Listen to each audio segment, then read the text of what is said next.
mind you, but Fractal 8 makes some really quality stuff, and it's just like anything else, Ryan, right? It's just I know a little bit more about that side of it, I guess. You know where and it's also what you like, right? So it'd depend on what you were doing too. Like I would definitely, if you have access to an old Marshall amp, I would use that Marshall amp sound in certain things, right? And not go straight.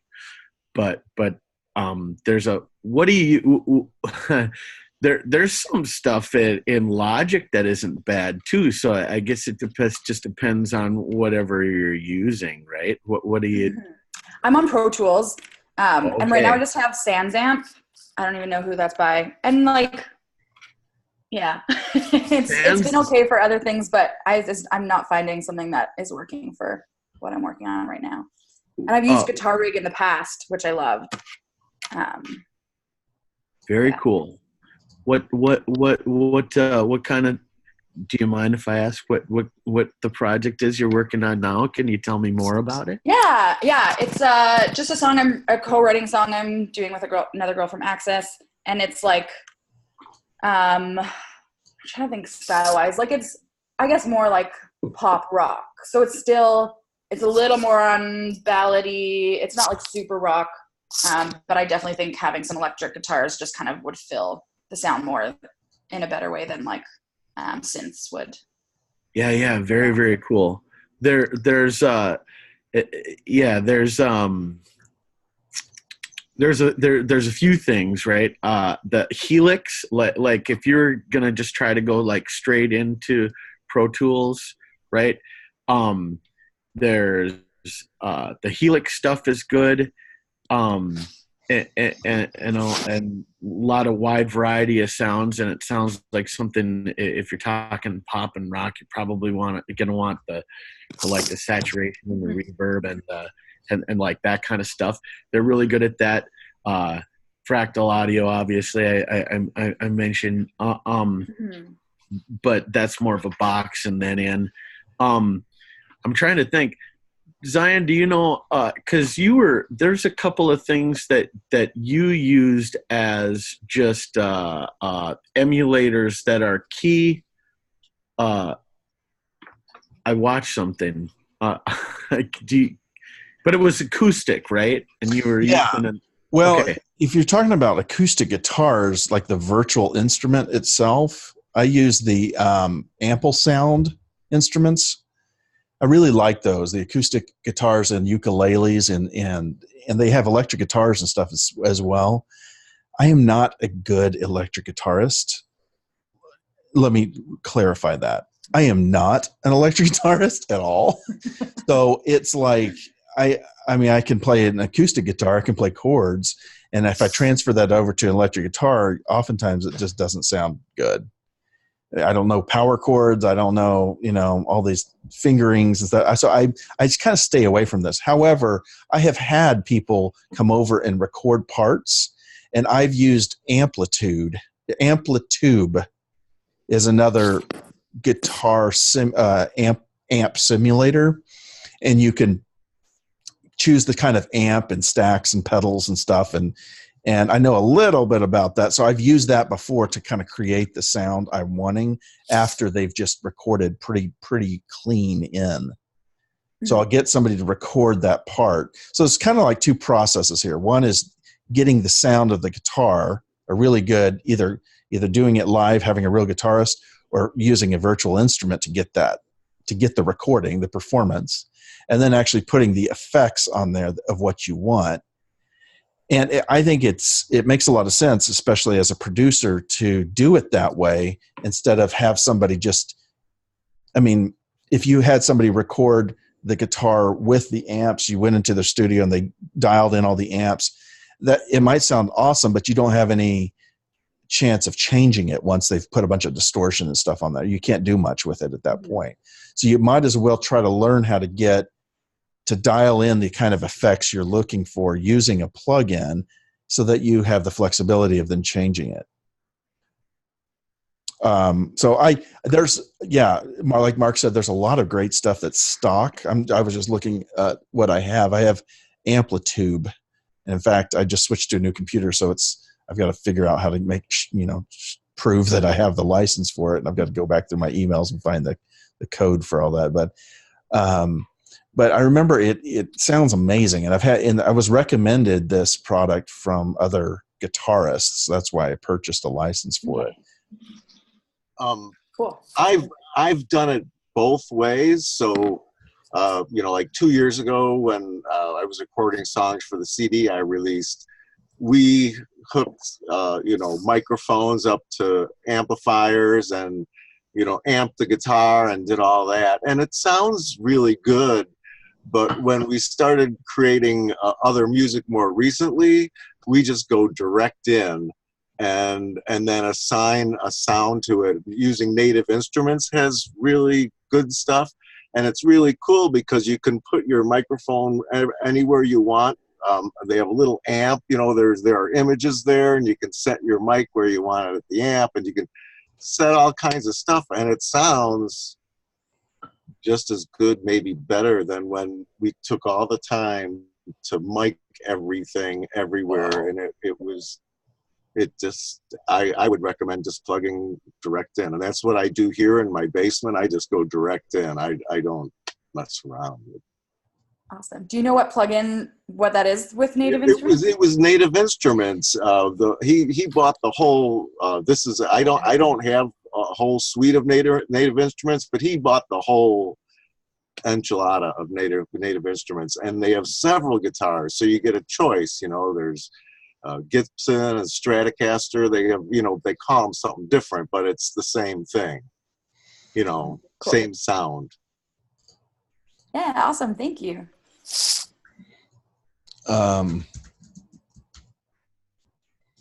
Best guitar amp VST. Amplitube is the first one that was listed. Waves GTR3. Line 6 pod, they have one. I've heard Waves is awesome. Yeah, I would imagine it would be. Native Instruments is on here. I'm just going to send you guys this link. Maybe this will be helpful for that. Again, this is not my expertise at all, so I feel just silly even trying to talk about it because I know. I wouldn't recommend Line 6 stuff to anybody, really. Oh, really? Yeah. Other than they actually make a bar wireless system that's halfway decent, just because it's easy, and you're not. We lost your audio. Still there, Mark? Cut out. Yeah, I'm here. Okay. Sorry about that. My internet connection is unstable. Apparently, like my mental health. Sorry. Sorry about that, but there's only a bar wireless unit that I'd recommend by Line 6. Other than that, I'd stay away from that. Okay. Good to know. See, that's the kind of stuff I don't even know. I remember seeing those pods that people used to use, when I played drums for churches, the guitarists always had those little pods. They're pretty bad, huh? Okay. Well, good. Hopefully that will help. I would love a report, Bethany, after you've kind of played with that a little bit and find out kind of what you end up using and what was easy and what was hard. And yeah, totally. For sure. Let me just show you a song I had done. Where would I find it? That I used, that I did this exact technique with.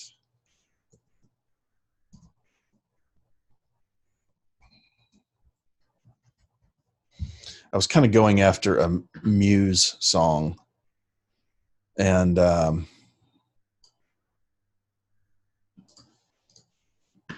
not sure how close we got. Let's see here. I'll share it with you. I did this a few years ago. I never got the memo. Don't be so dull. Don't be so dull. Rock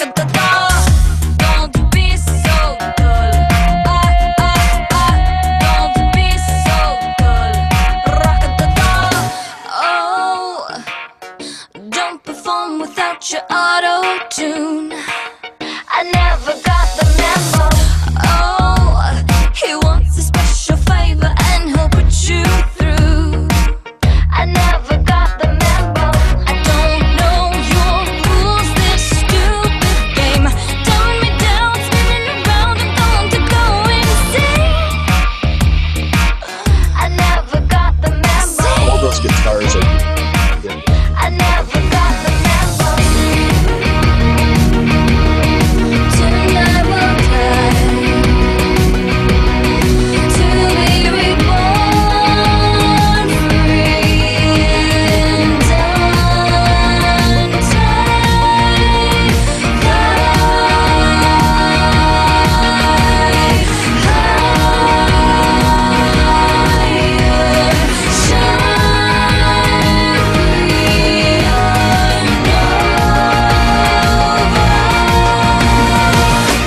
Don't be so dull. Don't be so dull. Rock-a-da-da. Oh, you're not allowed to buck the styles and trends. I never got.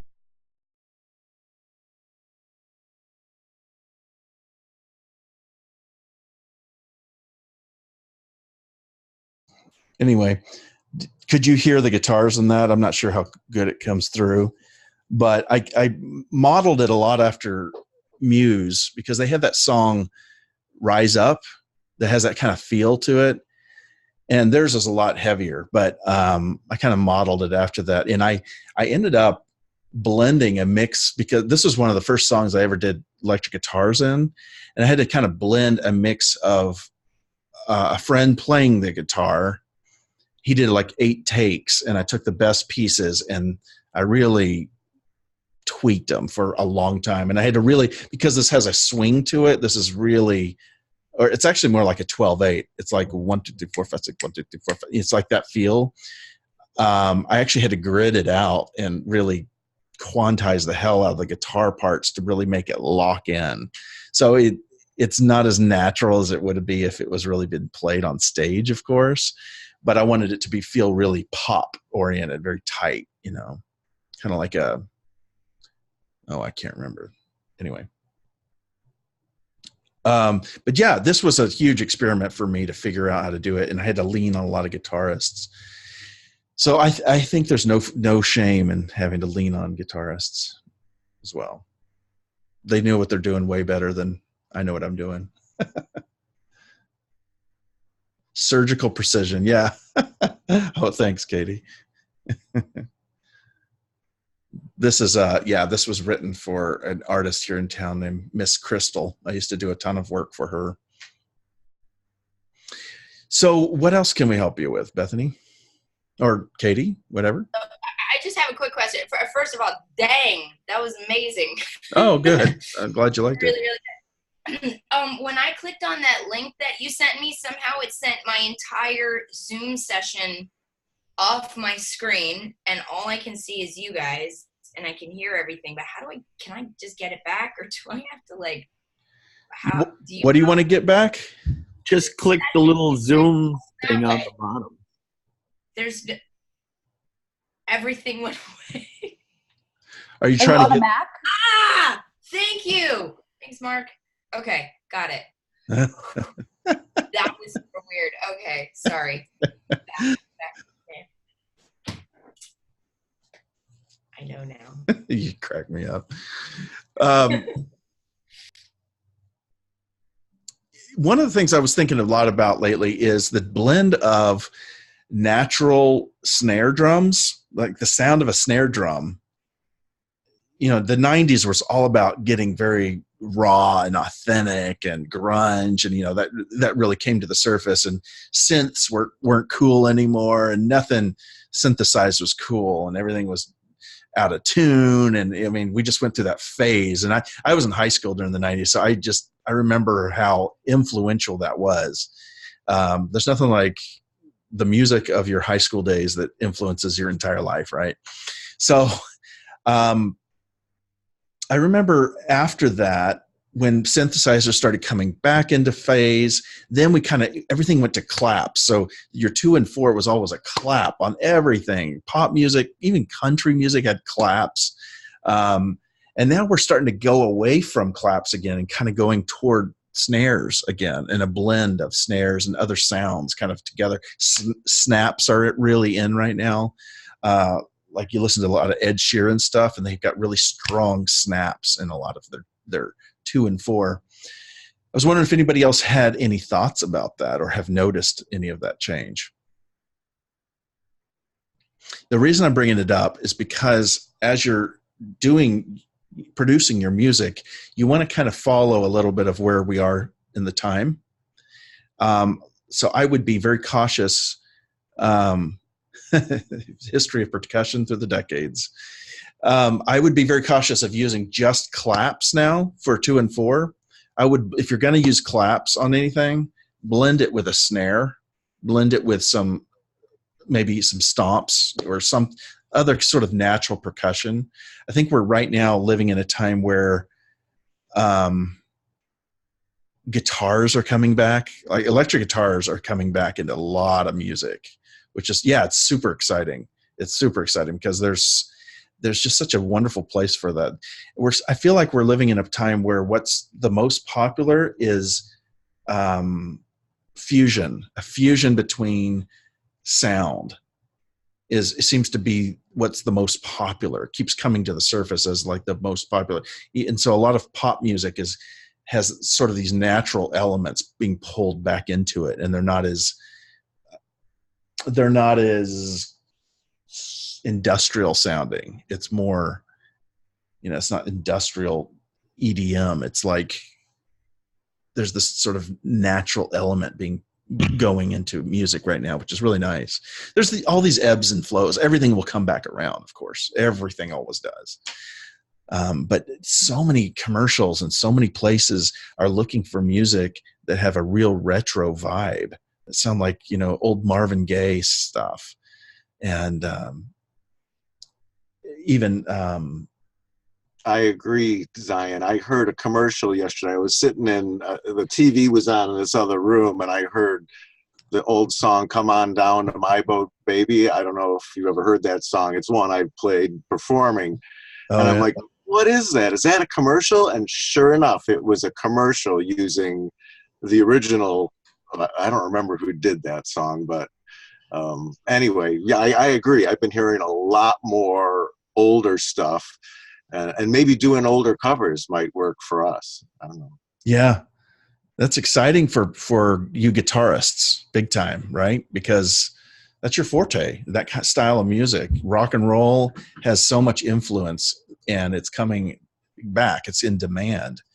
So I want to encourage you guys that are in that rocking. Someone's trying to call me.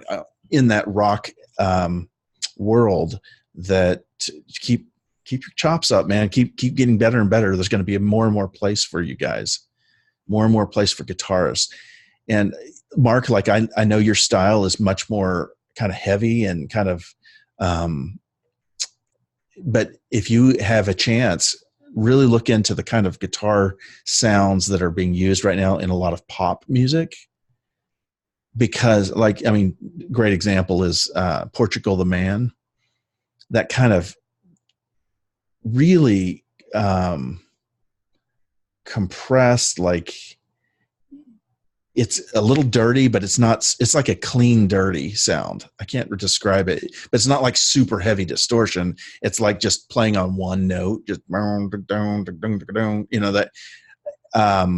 But studying those kinds of elements are going to probably get you a lot of gigs because it's in demand right now. I was listening to another great example is the Danger Twins. We talked a lot about that in Catch the Moon, about the Danger Twins, and their stuff is full of that guitar. It's a combination between very pop and rock elements kind of layered together, and it's done in a very sort of not R&B, but more of a hip hop style pop. It's the weirdest blend, but I love that blend, and it's very in right now. I agree with that, Zion. I've been listening to Girls Gotta Have It. I'm using it as a reference for a song I'm working on right now. Mhm. And they have this little lead thing that comes in right at the beginning and comes in, and it's, oh gosh, I don't That know. I don't remember. diddle-dun, Yeah, diddle-dun-dun. Yeah. that's taken directly. It's a slowed down version of like a Jimi Hendrix riff or something. And I'm like, oh my God, I got to go back to all these old riffs and start slowing them down. And, you got to watch that stuff because a lot of people are getting sued for that kind of thing. But, Yeah. I know. It's a Sly and the Family Stone riff. Da, da, da, da, da, da, da, da. Want to take you higher. Oh, interesting. Right. If you listen, it's real close. So you're influenced by a lot of stuff, but Yeah. I really like the Danger Twins. They're great. I do too. Oh my gosh. And they are such perfect music for sync. Every song they do is like it was written directly for sync. You feel like they took a class from Kathy Heller before they even put their band together. That's why they're in every commercial. But yeah, their stuff has that blend, and their vocals are in their girls' voices. I think they're girls' voices, but they're in a low register, and so they just sound relaxed and laid back and cool. They're not trying to sing, there's none of that. It's just this sort of low, gravelly, like, girls gotta do what a girl's gotta do. It's in that register that just has that attitude and that swagger. There's so much you can learn from the Danger Twins, like so much. I've been listening to a lot of their stuff.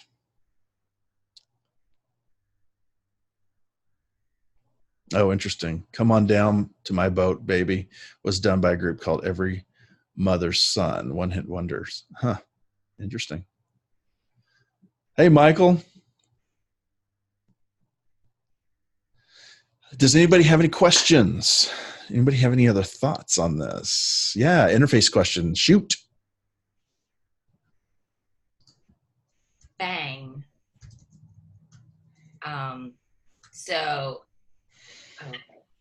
Yeah, mine was okay, so I was gonna pull it out for you, but I still have my old classic audio box. Here it is. Okay. So I still have this.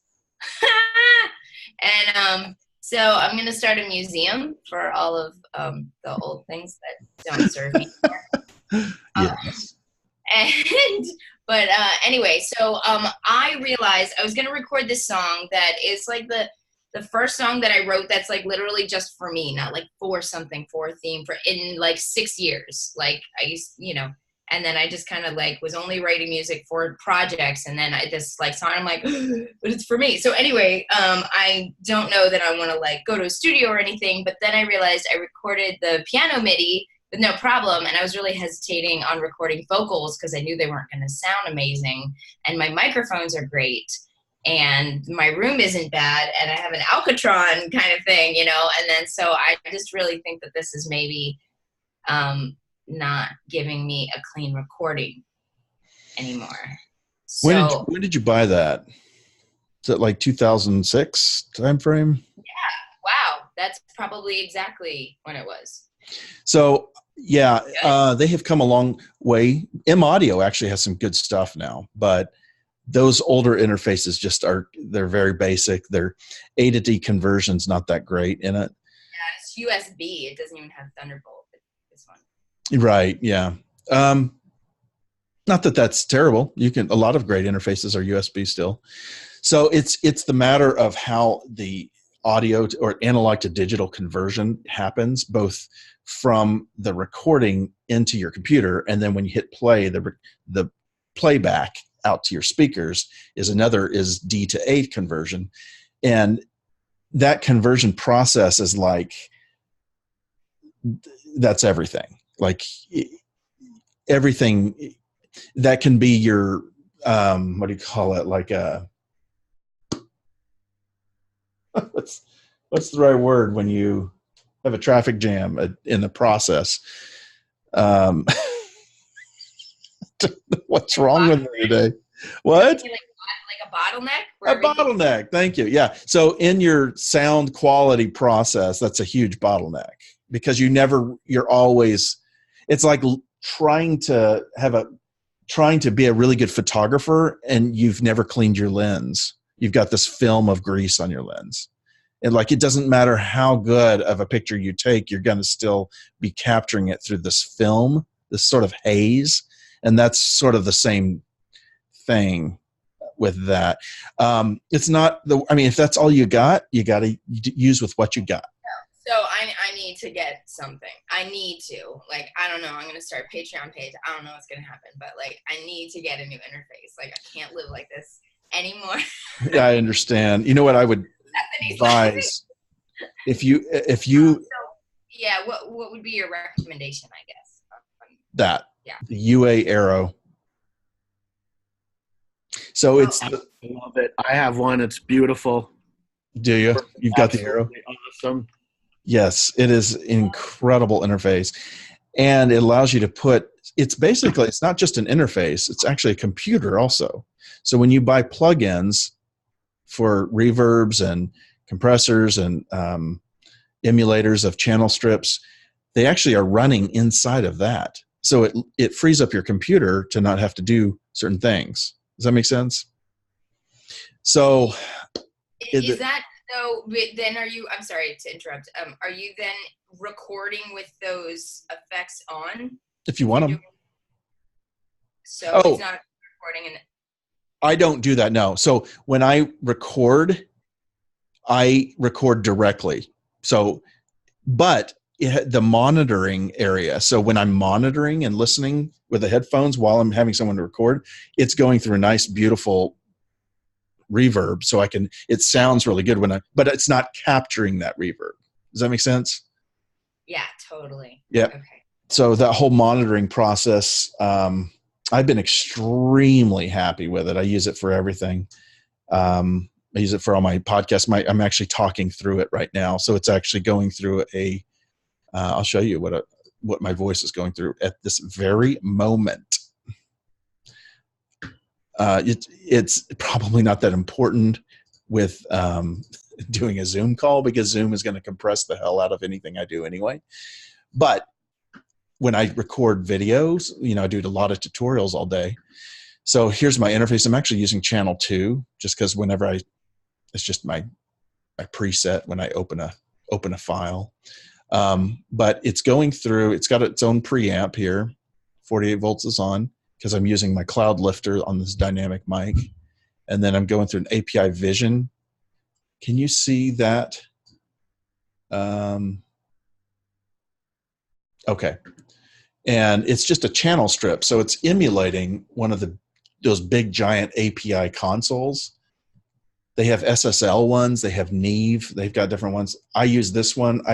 Only because when I purchased my, I can't really tell the difference between the different console. I'm not that good of an audiophile, but all I'm doing when this is coming in is I'm just using this for this knob right here because of it warms the sound of my voice. And there is a little bit of a compressor right here you can see. Hey, you can see activated there just to control any dynamics. But the only reason I'm using this is just for the sound it gives, just for the coloring of it. And then I run through another compressor just because this is the old 1176 limiting compressor. This is their legacy model. There's a lot of different 1176s. This is the one I purchased because I used to have this one in my studio, like the physical box. And so I know it really well. And it's great on vocals. If you're ever doing recording live, or not recording live, but just after you've captured a recording, if you put it through an 1176, it really brings the voice forward. It's a very, very fast compressor. It has a really, really fast attack on it. So anyway, I'm doing that right now. My voice is going through it right now, but it's way overkill. For this call, I don't need that, of course. It's always on, so that's what I'm talking through. But anyway, I love Universal Audio. And what's cool about it is when you download the software for it, it actually shows you every single plugin that they offer. You just don't, and you're basically installing every single plugin.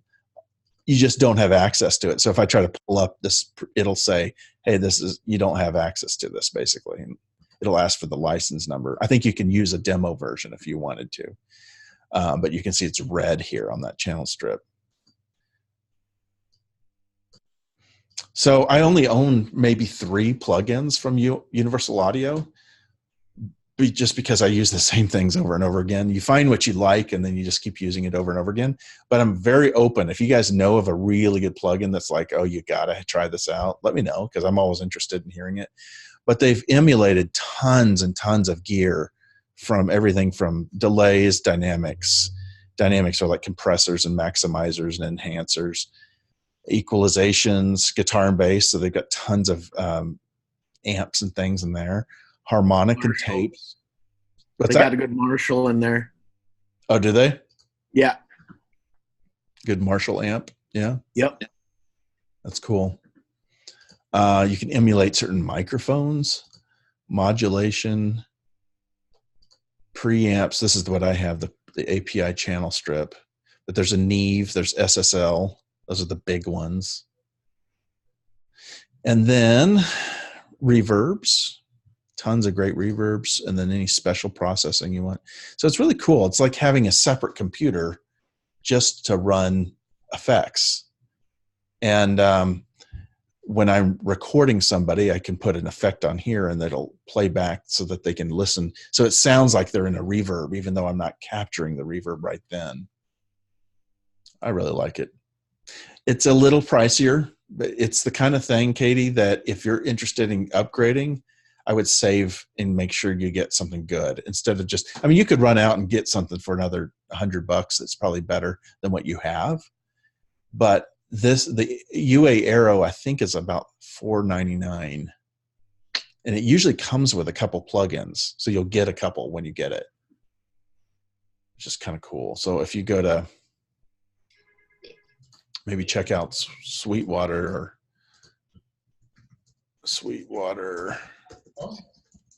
Thank you. Or contact Kyle over there at Sweetwater. He's our guy. What is it called? A UA Aero. So I didn't buy the Aero because it wasn't invented when I had it. So I purchased the Apollo Twin, which was like twice as much money. But I wouldn't, if this had been out, I would have gotten this, because I don't need some of the benefits that the Apollo Twin has. So yeah, $4.99. It is a little pricey, but it's one of those things that you get what you pay for. You'll never need another preamp for the next 20 years. Or interface, I mean. Yeah, you bet. What do you think about the Yeti? Like, just curious, like, have any of you had experiences with that? My friend has one, and so she's like, oh, I can record you on the Yeti that I have. So I'm just wondering if it's worth spending the time on that. Or the Yeti as in the microphone? Oh, I thought it was a preamp. I mean, I didn't look into it at all. So I think it's just a microphone. It's made by Blue. I think I have one right here.